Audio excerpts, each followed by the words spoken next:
ಈರುಳ್ಳಿ ಪಕೋಡ ಮಾಡ್ತಾ ಇದೀವಿ ಫ್ರೆಂಡ್ಸ್ ಇವತ್ತು. ಅದಕ್ಕೆ ಬೇಕಾಗಿರೋಂಥ ಐಟಮ್ಸ್ಗಳಿದು. ಮೀಡಿಯಮ್ ಸೈಜ್ ಈರುಳ್ಳಿ 3 ತೊಗೊಂಡಿದ್ದೀನಿ. ನಿಮ್ಗೆ ಎಷ್ಟು ಬೇಕೋ ಅಷ್ಟು ತೊಗೊಳ್ಳಿ. ಅದಾದಮೇಲೆ ಅಜ್ವಾನ ಕಾಳು ಸ್ವಲ್ಪ. ನನ್ನ ಮಕ್ಕಳೆಲ್ಲ ತಿನ್ನೋದಾದರೆ ಅಂತ ಅಂದ್ಬಿಟ್ಟು ಒಂದೇ ಒಂದು ಹಸಿಮೆಣ್ಸಿನ್ಕಾಯಿ ತೊಗೊಂಡಿದ್ದೀನಿ. ಖಾರ ನಿಮಗೆ ಬೇಕಾದರೆ ಖಾರ ಜಾಸ್ತಿ ಇನ್ನೊಂದು ಸ್ವಲ್ಪ ಆ್ಯಡ್ ಮಾಡ್ಕೊಳ್ಳಿ.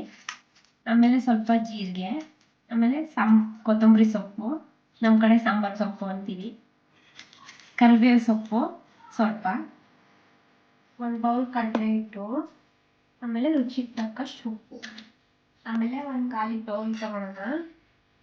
ಖಾಲಿ ಬೌಲು ತೊಗೊಂಡಿದ್ದೀನಿ.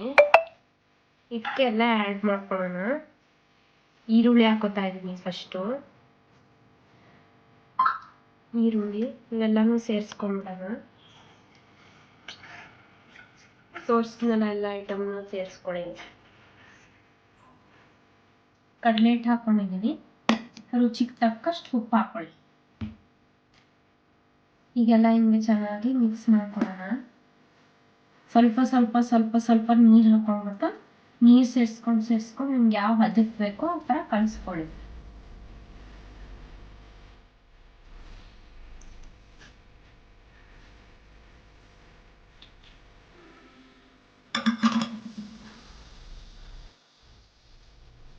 ಖಾರ ಕಮ್ಮಿ ಅನಿಸಿದ್ರೆ ಸ್ವಲ್ಪ ಖಾರ ಪುಡಿ ಸೇರಿಸ್ಕೊಳ್ಳಿ. ಹಸಿಮೆಣ್ಸಿನ್ಕಾಯಿನೂ ಹಾಕಿರುತ್ತೆ.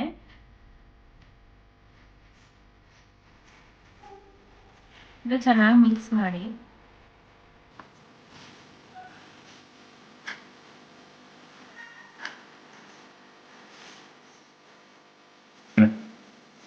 ಈ ಥರ ರೆಡಿಯಾಗಿದೆ. ಇದೊಂದು 5-10 ನಿಮಿಷ ರೆಸ್ಟಿಗೆ ಬಿಡಬೇಕು. ಇದ್ರ ಜೊತೆ ನೀವು ಇನ್ನೂ ಸ್ವಲ್ಪ ಆ್ಯಡ್ ಮಾಡೋದಾದರೆ ಸಬ್ಸಿಗೆ ಸೊಪ್ಪು ಸೇರಿಸಿದ್ರೆ ಚೆನ್ನಾಗಿರುತ್ತೆ. ಈಗ ನಾನು ಇದಕ್ಕೆ ಹಾಕ್ತಾ ಇಲ್ಲ. ಇದನ್ನ ರೆಸ್ಟ್ ಬಿಟ್ಬಿಡೋಣ. ನೋಡಿ ಎಣ್ಣೆ ಕಾಯಕ್ಕೆ ಮಡಗಿದ್ದೀನಿ. ಎಣ್ಣೆ ಕಾದಿದೆ ಆಲ್ರೆಡಿ. ಇಲ್ಲಿ ರೆಸ್ಟಿಗೆ ಬಿಟ್ಟಿರೋದು ನೋಡಿ, ಇದು ಈ ಥರ ಆಗಿದೆ. ಇದಕ್ಕೆ ಒಂದು ಸೌಟ್ ತೊಗೊಂಡ್ಬಿಟ್ಟು ಎಣ್ಣೆ ತೊಗೊಳೋಣ. ಕಾಯ್ದಿರೋ ಎಣ್ಣೆ ಇದು. ಇದನ್ನ ಈ ಥರ ಹಾಕಬೇಕು. ಈ ಥರ ಅಂದರೆ ಗರಿ ಗರಿಯಾಗಿ ಕ್ರಿಸ್ಪಿಯಾಗಿ ಬರಲಿ ಅಂತ ಈ ಥರ ಹಾಕೊಳ್ಳಿ. ನೋಡಿ ಕಾಯ್ದಿರೋ ಎಣ್ಣೆ ಹಾಕಿದೆ. ಇದೊಂದ್ಸರಿ ಚೆನ್ನಾಗಿ ಕಲಿಸ್ಕೊಳ್ಳಿ. ನಾ ಯಾವ ಸೋಡಾ ಪುಡಿನೂ ಕೂಡ ಇದರಲ್ಲಿ ಬಳಸ್ತಾ ಇಲ್ಲ. ನೀವೊಂದ್ಸರಿ ಮಾಡಿ ನೋಡಿ, ನಿಮ್ಗೆ ಚೆನ್ನಾಗಿ ಗೊತ್ತಾಗುತ್ತೆ. ಈಗ ಎಣ್ಣೆಲಿ ಬಿಡೋಣ.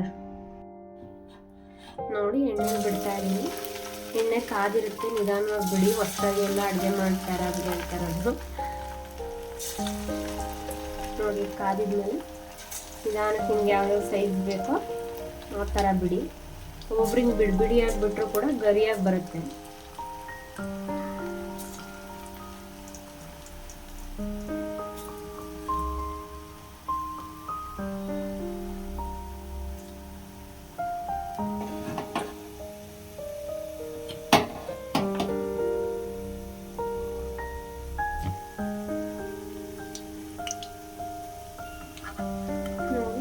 ಇನ್ನೂ ಆಗಿಲ್ಲ. ಆದ್ಮೇಲೆ ತಿರುವು ಹಾಕೋಬೇಕು. ನೋಡಿ ಹಿಂಗೆ ನಿಧಾನಕ್ಕೆ ಈಗ ಒಂದು ಸೈಡ್ ಬಂದಿದೆ. ನಿಧಾನಕ್ಕೆ ಈ ಥರ ತಿರುವು ಹಾಕೊಳ್ಳಿ.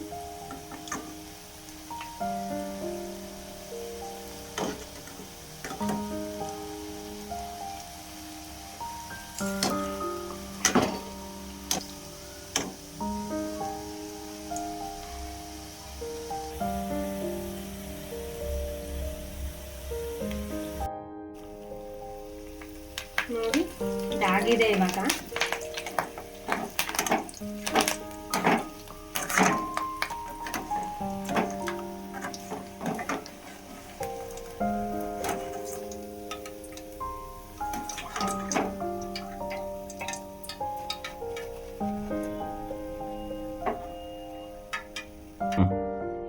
ನೋಡಿ ಈಗ ರೆಡಿಯಾಗಿದೆ ಈರುಳ್ಳಿ ಪಕೋಡ. ಬಿಸಿ ಬಿಸಿಯಾಗಿ ರುಚಿಯಾಗಿರುತ್ತೆ. ಮಾಡಿ ನೋಡಿ, ಸೂಪರ್ ಆಗಿದೆ.